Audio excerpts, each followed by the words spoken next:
Algum tempo atrás, aqui na nossa igreja, eu preguei num culto de terça-feira, num culto de ensino, sobre coisas que a Bíblia não diz, e a gente pensa que diz.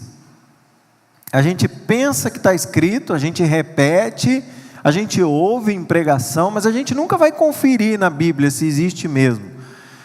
E foi um culto muito interessante, porque muitos irmãos que estavam aqui se surpreenderam, porque são coisas muito comuns que a gente fala, que a gente ouve e não está na Bíblia, ou não está do jeito que a gente ouve nas pregações. E por que a gente se acostuma? E na época, eu lembro que nesse culto a gente ficou quase uma hora e pouco falando disso. Hoje eu não vou falar disso.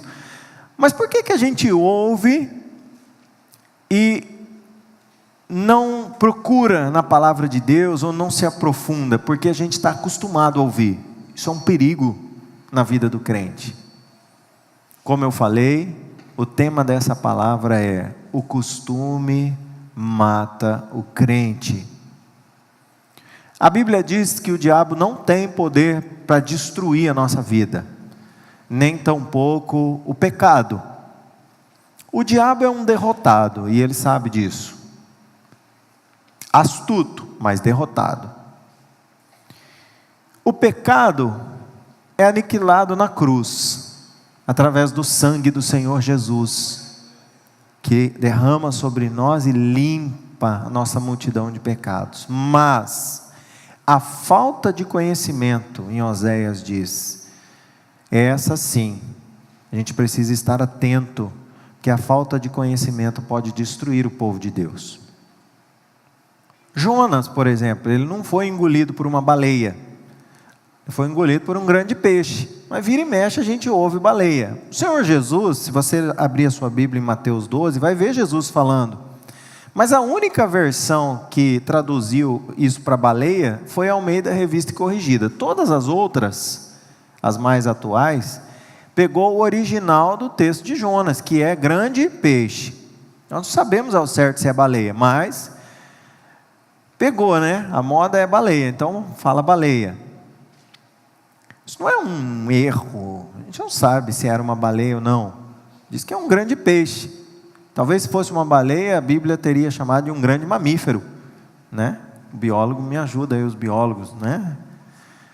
Mas eu não sei. A verdade é que não está escrito peixe. Então são coisas que a gente vai acostumando e vai falando. Por exemplo, Adão e Eva não comeu maçã. Ou não sei, talvez tenha comido, mas a Bíblia não diz que foi uma maçã.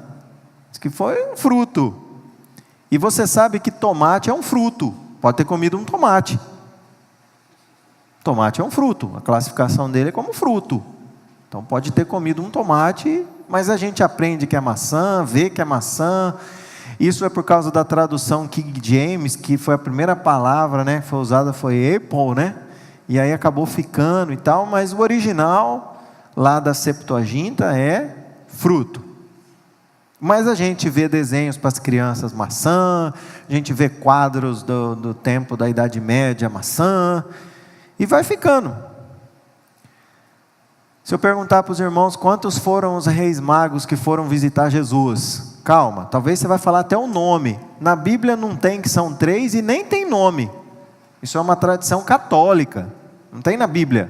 Se você for ler a Bíblia, não está escrito que eram 3, está escrito que eram 3 ofertas.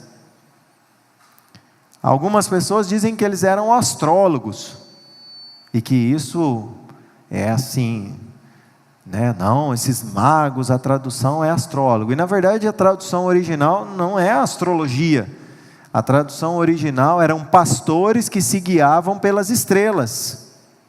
Eles precisavam se localizar, eles não tinham bússola, nem GPS, nem celular, então esse tipo de homem que se guiava pelas estrelas eram chamados de magos, por isso 3 reis magos.